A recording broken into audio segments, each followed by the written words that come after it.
वंदना करते हैं हम, वंदना करते हैं हम, हृदय को तेरे सामने लाकर रखते हैं हम।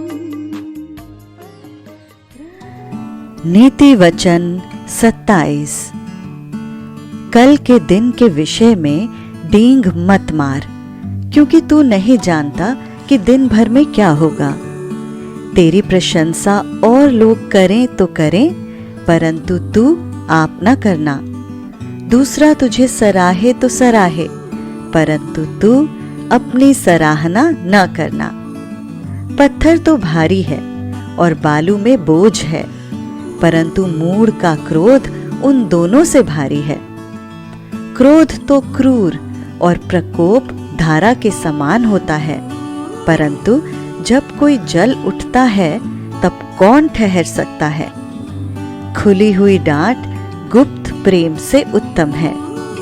जो घाव मित्र के हाथ से लगे वो विश्वास योग्य हैं, परंतु बैरी अधिक चुंबन करता है। संतुष्ट होने पर मधु का छत्ता भी फीका लगता है, परंतु भूखे को सब कड़वी वस्तुएं भी मीठी जान पड़ती हैं। स्थान छोड़कर घूमने वाला मनुष्य उस चिड़िया के समान है जो घोंसला छोड़कर उड़ती फिरती है।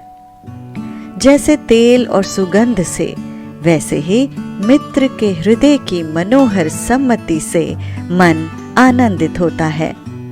जो तेरा और तेरे पिता का भी मित्र हो, उसे न छोड़ना, और अपनी विपत्ति के दिन अपने भाई के घर न जाना। प्रेम करने वाला पड़ोसी दूर रहने वाले भाई से कहीं उत्तम है। हे मेरे पुत्र, बुद्धिमान होकर मेरा मन आनंदित कर, तब मैं अपने निंदा करने वाले को उत्तर दे सकूंगा।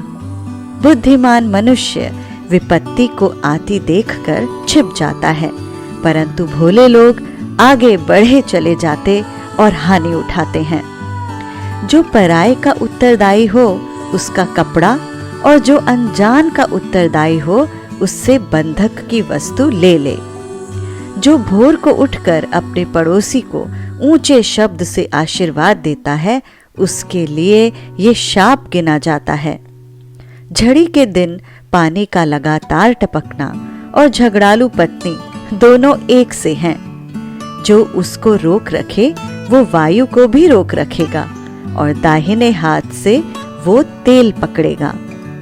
जैसे लोहा लोहे को चमका देता है, वैसे ही मनुष्य का मुख अपने मित्र की संगति से चमकदार हो जाता है। जो अंजीर के पेड़ की रक्षा करता है वो उसका फल खाता है। इसी रीति से जो अपने स्वामी की सेवा करता उसकी महिमा होती है। जैसे जल में मुख की परछाई मुख को प्रकट करती है, वैसे ही मनुष्य का मन मनुष्य को प्रकट करता है। जैसे अधोलोक और विनाश लोक, वैसे ही मनुष्य की आंखें भी तृप्त नहीं होती। जैसे चांदी के लिए कुठाली और सोने के लिए भट्ठी है, वैसे ही मनुष्य के लिए उसकी प्रशंसा है। चाहे तू मूर्ख को अनाज के बीच ओखली में डालकर मूसल से कूटे, तो भी उसकी मूर्खता नहीं जानेगी। अपनी भेड़ बकरियों की दशा भली भांति मन लगाकर जान ले, और अपने सब पशुओं के झुंडों की देखभाल उचित रीति से कर, क्योंकि संपत्ति सदा नहीं ठहरती, और क्या राजमुकुट पीढ़ी से पीढ़ी तक बना रहता है।